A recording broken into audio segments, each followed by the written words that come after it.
I do want to get back to Bradley Thanks, Beal guys. here to detail his options. So for our front office insider, Bobby Marks, is joining us. So Bobby, what can you tell us about the deal that Bradley Beal can do? What are his options? Yeah, I mean, that $181 million extension is still sitting there, and it's likely he's not going to sign it.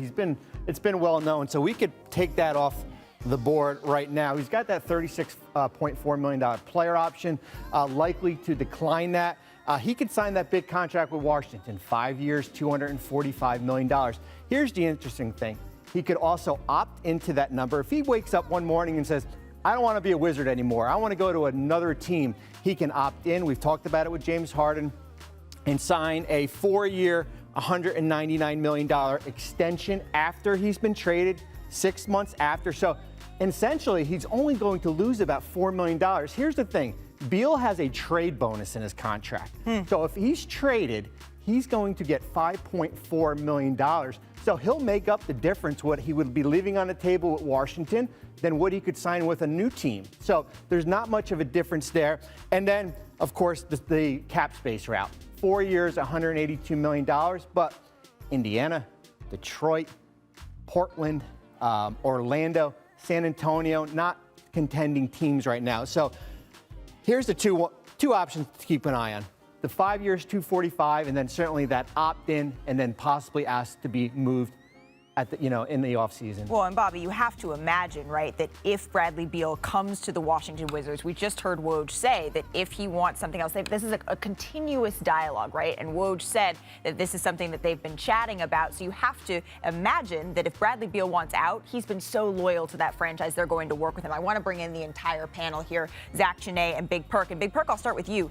Do you believe that we have seen Bradley Beal play his last minutes in a Wizards uniform? You know what? I don't know the answer to that question, and here's why. It seemed like every single year, Bradley Beal's name get brought up about whether or not he should leave the Wizards or is he going to stay or whatever the case may be. I think Bradley Beal got to decide what do he want to do. Like, do he want to continue to stay in Washington and be that guy, be that go-to guy, or do he want to leave and actually be probably a second-tier guy or robbing to somebody else and try to go compete for a championship? Look, everybody have different goals for us when they're in the NBA, for us what they want to achieve and what they want to accomplish. But I'm going to say this like I used to say in the locker room to the young guys.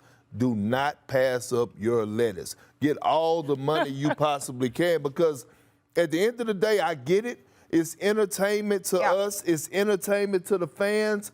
But at the end of the day, it's a job, and you're supposed to maximize and get as much money as you can before this is all over with. Well, and that's one thing that's so interesting about what Bobby just told us, is that he has multiple options that would get to similar lettuce, if you will, Zach. He's not going to leave any lettuce on the table, and your Perk's right, he shouldn't. This is a players' league. The money either goes to the teams or the players. Give it to the players. They're the ones we're paying to watch. So I think it's a coin flip. As Perk has said, the noise has been all over the place in terms of whether these are his last minutes or he's played his last minutes with the Wizards. I think, honestly, I bet he watches the last 20 games of the season and says, let's see what this team's got. Let's see how these young guys progress. Can Spencer Dinwiddie, who's had really a disappointing season for them, can he find his game? Is there something for me to come back to here where I have hope? And if there's not, if they continue to play like they're playing, I would lean towards some fireworks this summer. Yeah, I think this is really interesting. Coming from the player perspective, the number one question when you have decisions like this is loyalty, and you feel that pressure. You want to be at a franchise that you feel like you've taken them to the mountaintop.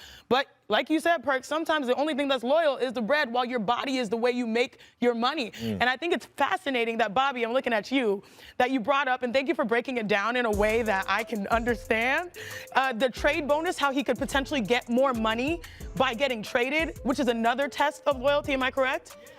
I mean, I don't think his mic's on, but he said yes. So I just wanted to verify that. But the fact, that's another, like, hearing that as a test of loyalty.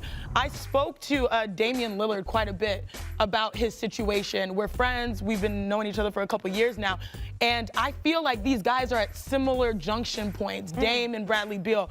Both guys that the cities have really embraced, both guys that have put their whole heart, body, and soul and their game out there and maxed out in certain scenarios. And the question is, what do you want that legacy to be? Do you want a tag team with another star? And you see sometimes it works out really well, but look at Brooklyn, sometimes it's way more complicated. That's what's going through their heads. And I do think that Bradley is loyal, but at some point you have to take your cues from the front office, like we're seeing with Portland, getting Coach Chauncey Billups in there, starting to make these trades. You know, CJ was always in conversations about trades, but now you're seeing things happening. All right, maybe that takes a little pressure off of the athlete. You need to see those same things happening in Washington. And I feel like because Portland has been in the playoffs, the urgency is not on them per se right now. Yeah, well, I mean, I think watching those last 20 games, watching, you know, the way the rest of the season plays out, watching what they're able to do. Because remember, at the beginning of the year, we were like, are the Wizards something? Is something happening over there? And then over the course of the season, it evened out. But I do think, Chiney, at this point, watching everything that Bradley Beal has given that organization, no one could fault him. Yep. Thanks for watching ESPN on YouTube. For live streaming, sports, and premium content, subscribe to ESPN+.